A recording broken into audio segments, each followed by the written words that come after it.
Indonesia Barat.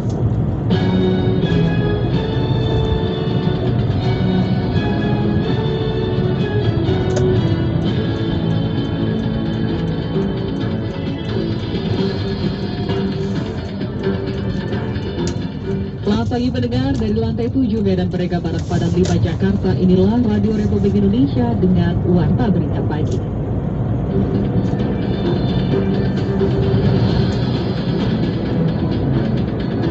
Ada 1.844.433. Jadi 1,8 juta kepala keluarga yang menerima bantuan, 1 juta dibantu melalui APBD.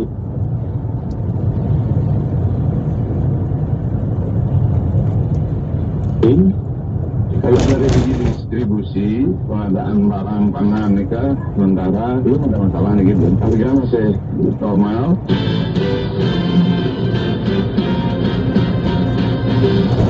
Sari berita pagi hari ini, pemerintah Provinsi DKI Jakarta hari ini menyalurkan bantuan sosial tunai. Sementara itu ketersediaan pangan jelang Idul Adha 1442 Hijriah masih aman. Inilah warta berita selengkapnya hari Senin 19 Juli 2021 bersama saya Risti Rustanto.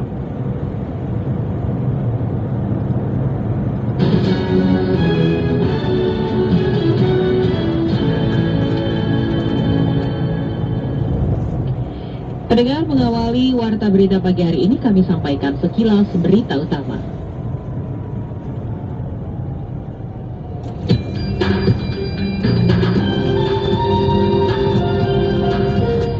Anggaran program Kartu Prakerja akan ditambahkan sebesar 10 triliun sehingga jumlahnya bernilai menjadi 30 triliun rupiah untuk mengurangi beban masyarakat di masa PPKM darurat.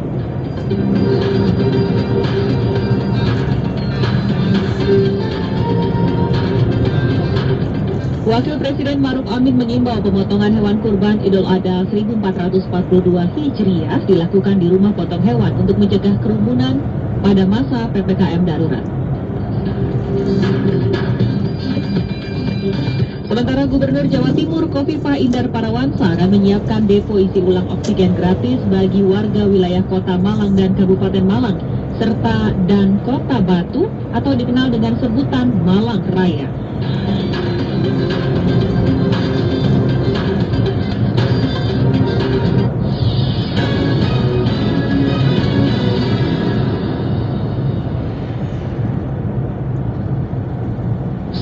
Juta keluarga penerima manfaat di ibu kota hari ini mendapatkan bantuan sosial tunai sebesar Rp600.000.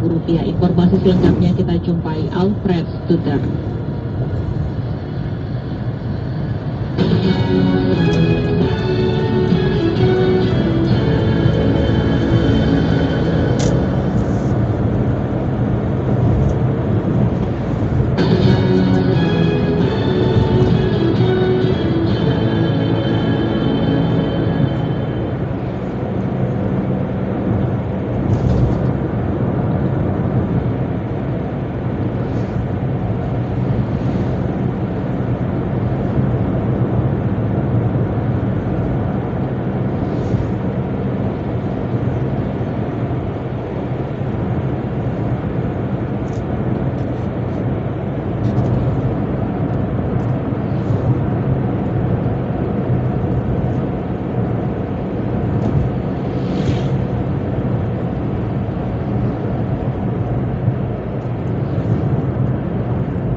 Pemprov 837.000 itu melalui APBN oleh Kementerian Sosial. Sementara itu, warga yang mendengar informasi ini menyambut baik bantuan pemerintah di tengah PPKM darurat. Hanya saja mereka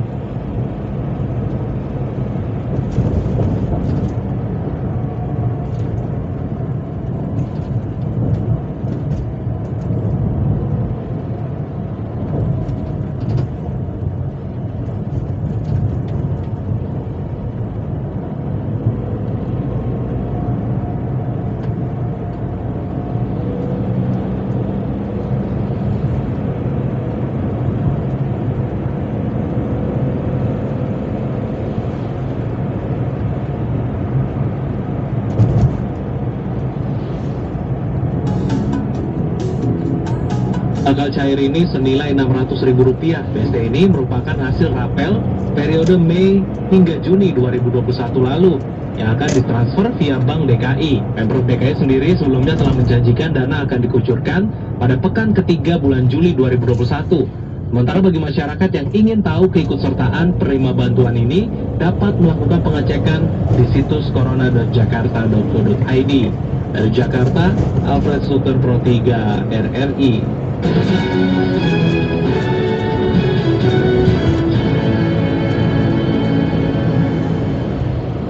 Sementara itu di Bangka Belitung,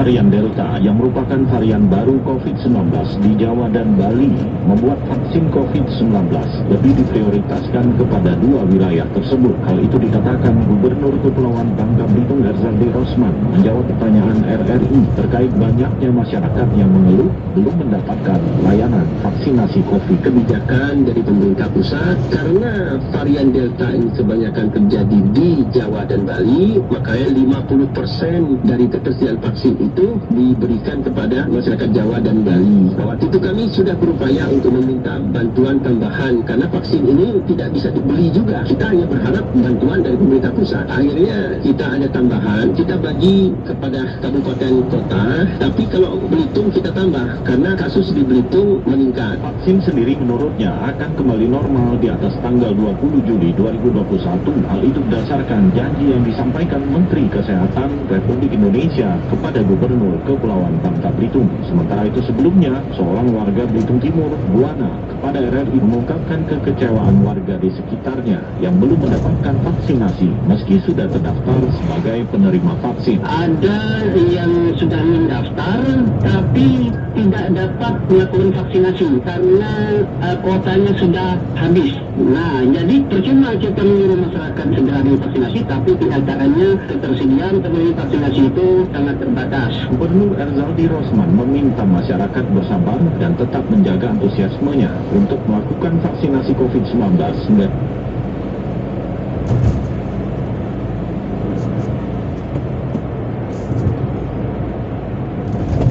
Nanti vaksin kembali didistribusikan ke seluruh wilayah.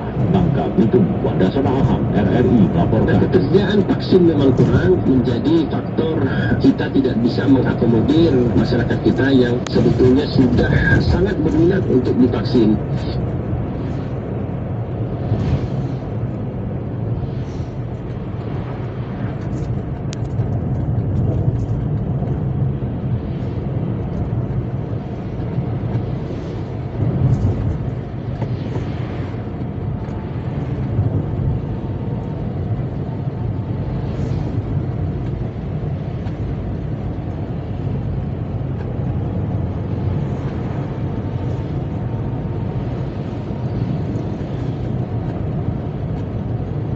Bea Cukai Bandara di Sumarmo Solo karena bantuan dari luar negeri harus melalui mekanisme yang sudah ditetapkan pusat.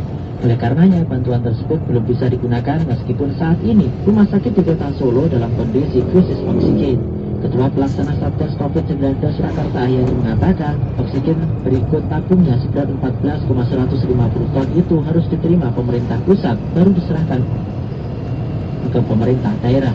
Ahyani mengatakan bantuan dari Singapura itu memang ditujukan untuk Pemkot Solo, namun pabean bea cukai tidak dapat melepaskan sebelum ada izin dari kementerian. Pemkot wajib mengantongi izin dari Kementerian Kesehatan dan Badan Nasional Penanggulangan Bencana BNPB.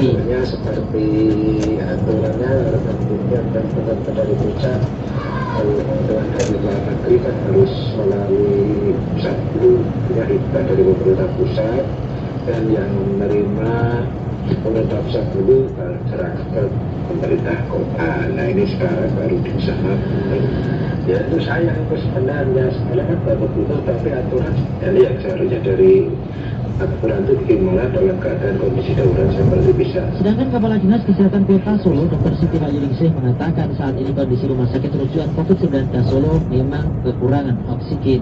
Bahkan distribusi oksigen masih membutuhkan pengawalan dari kepolisian agar lancar dan cepat sampai rumah sakit. Oksigen itu perlu gerak cepat enggak ya dari itu. Ya saya namanya koordinasi dengan Kodim, kemudian BPBD, kemudian Disub, kemudian Polres itu untuk angkutannya ya, karena kita itu sekarang sudah ngambil ke Kendal, ngambil ke Semarang, seperti itu ya. Selain Singapura, sejumlah pemerintah daerah di luar negeri juga berniat memberi bantuan kepada Pemkot Solo. Namun Pemkot tak akan menyampaikan sebelum bantuan itu datang. Pemkot juga akan berkoordinasi dengan pemerintah pusat terlebih dahulu sebelum bantuan itu datang agar kondisi saat ini tidak terulang. Dari Surakarta, Mulatisan melaporkan.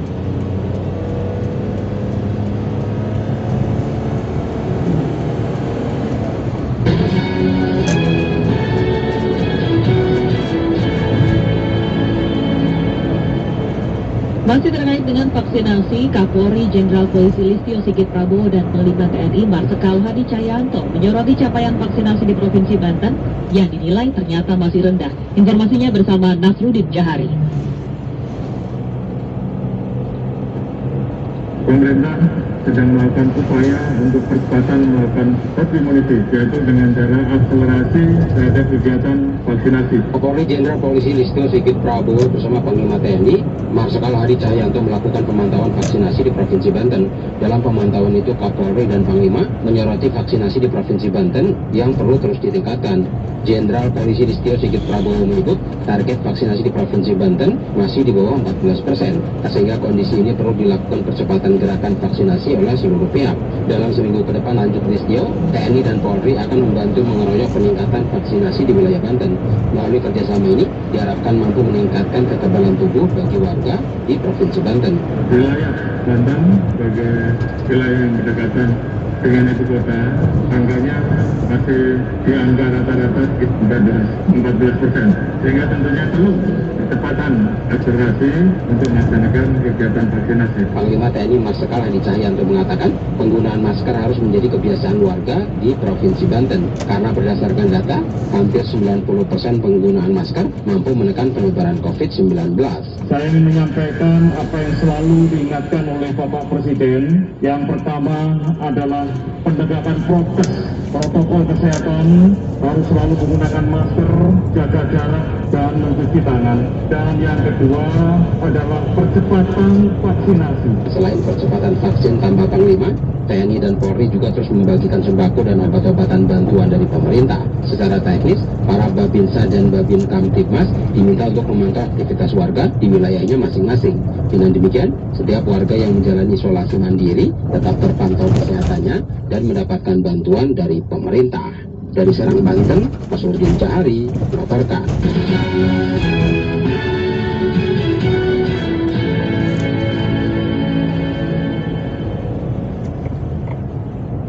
Terima kasih Anda masih mendengarkan Warta Berita Produksi Radio Republik Indonesia. Dinas Perindustrian dan Perdagangan Provinsi Bali memastikan ketersediaan pangan utamanya menjelang Idul Adha 1442 Hijriah yang ternyata masih aman. Informasi selengkapnya kita jumpai Dayu Frisa. Tidak ada perubahan harga, malah cenderung stabil dan beberapa komoditas. Menjelang Idul Adha dan pelaksanaan Kurban 1442 Hijriah, pemerintah Provinsi Bali memastikan ketersediaan pangan dan harga kebutuhan pokok aman. Meski tidak dipungkiri ada sedikit geliat kenaikan harga seperti telur ayam ras dan cabai rawit.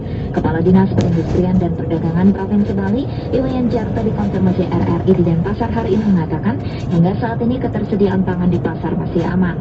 Bahkan untuk harga juga tidak ada peningkatan yang signifikan. Wayan Jarto juga memastikan menjelang hari raya ini tidak ada penimbunan kebutuhan pokok maupun unsur kesengajaan menaikkan harga. Karena itu saya mengimbau kepada para distributor tentu jangan sampai terjadi hal seperti itu ya. Nah demikian juga kalau distributor di bawah ada sampai kepada pedagang juga ya. Jangan sampai terjadi ada upaya sengaja dan dalam pantauan kami sampai sekarang itu di pasar-pasar tradisional tidak ada.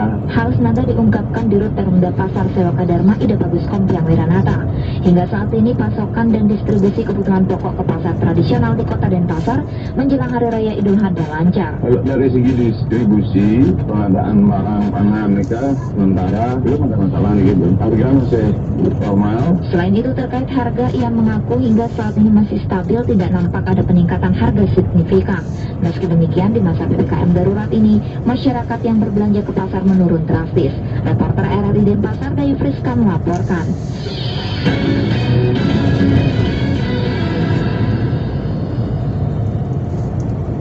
Dinas Kesehatan Kabupaten Klaten mengingatkan panitia penyembelihan hewan kurban agar melakukan penyembelihan sesuai dengan protokol kesehatan yang ditetapkan dalam surat edaran Menteri Agama. Informasinya kami hadirkan bersama Adat Sutanto.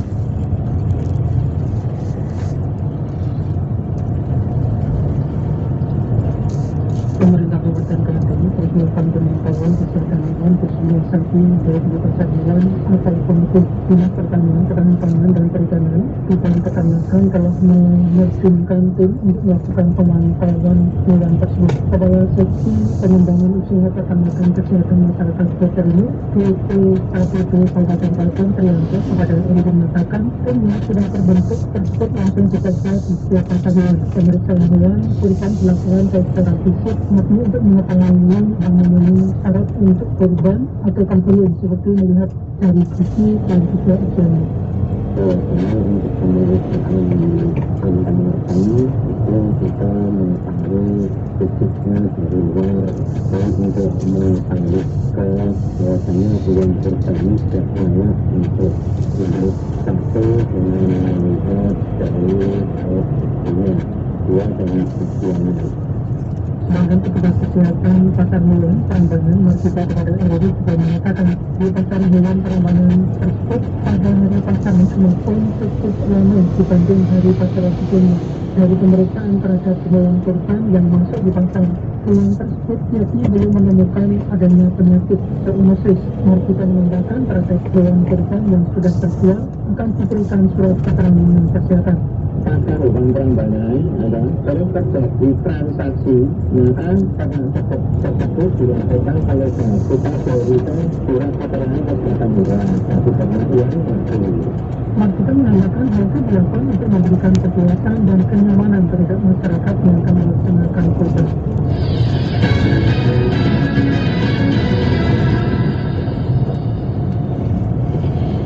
Pendengar, pandemi COVID-19 membuat pemerintah Arab Saudi tahun ini hanya membuka ibadah haji bagi umat muslim yang sedang bermukim di negara mereka. Setelah melalui seleksi yang sangat ketat, sekitar 300 warga negara Indonesia ternyata mendapat kesempatan menunaikan ibadah haji dan saat ini bersiap melakukan tahapan wukuf di Arafah. Bersama dengan ada 60.000 jamaah yang mewakili 150 negara dan diizinkan oleh pemerintah Arab Saudi. Informasi ini kami hadirkan dalam sesi laporan khusus Pro 3 bersama Agus Wijananto.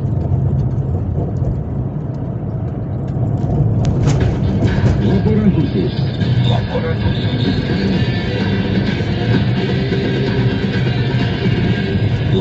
khusus.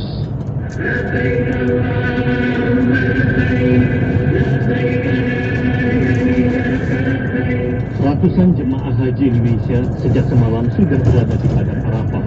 Dan hari ini mereka akan bersiap untuk melakukan wukuf yang merupakan puncak ibadah haji.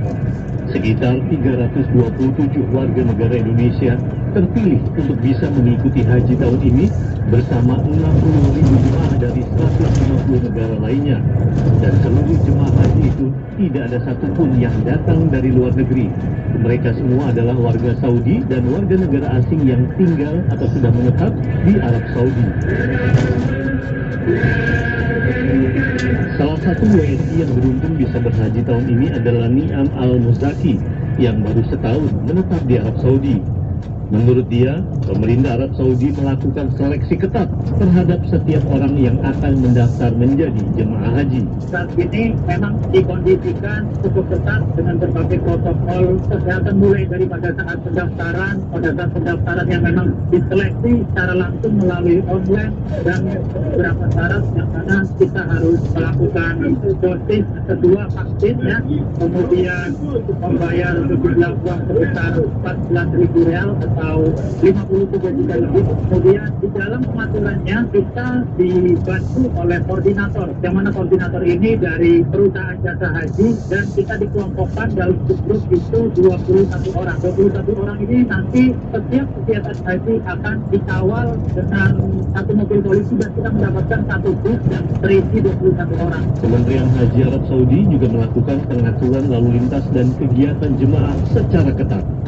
Muhammad Sofi, jemaah haji Indonesia yang sudah beberapa tahun menetap di Mekah, mengatakan selain wajib sudah vaksin lengkap, titik kumpul jemaah pun tidak sama dan baru diinformasikan 2 hari sebelumnya. Jadi Kementerian Haji menentukan di mana, khususnya saya di kota Secimta, menentukan titik kumpul saya itu di Hamra, di dalam kota Secimta. Sedangkan yang dari luar kota Secimta ada yang ditentukan di Jeddah, kemudian di Taif ada titik kumpul. Jadi itu merupakan salah satu Kementerian Haji mengantisipasi terjadinya hal-hal yang tidak diinginkan, dan Kementerian Haji ini kerjasama dengan sebuah muasasah atau travel kalau di kita. Jadi semua travel itu memiliki sistem program masing-masing, jadi tidak sama. Nah, selain memperketat protokol kesehatan, Konsul Haji dan Umroh KJRI Indonesia di Jeddah, Endang Sumali mengatakan setiap jemaah haji akan mendapat smart card atau kartu pintar. Tujuannya untuk menangkal jemaah haji ilegal dan sanksi berat menanti bagi mereka yang nekat. Jadi masing-masing akan dideteksi dengan barcode, dan itu akan ketahuan siapa legal dan tidak legal. Bahkan pemerintah Arab Saudi sudah menerapkan denda pelanggaran bagi mereka yang ketahuan tidak memiliki permit haji. Dendanya sekitar 10.000 rial. Juga denda yang paling tinggi adalah deportasi dan tidak boleh kembali ke Arab Saudi selama 10 tahun. Pelaksanaan haji di masa pandemi ini akan berbeda dengan pada saat normal. Endang Sumali mengatakan tidak ada kegiatan lain selain kegiatan inti berhaji.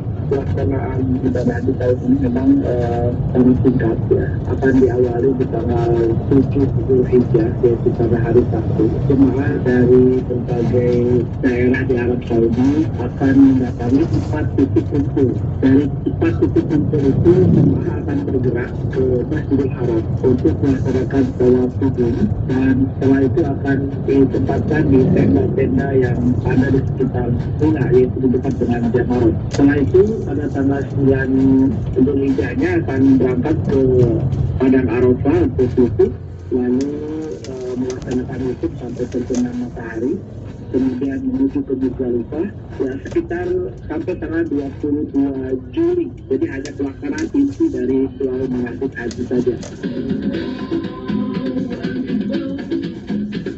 Nah, semua aturan ketat itu diberlakukan pemerintah Arab Saudi agar ibadah haji tidak menjadi klaster baru penyebaran wabah COVID-19. Lalu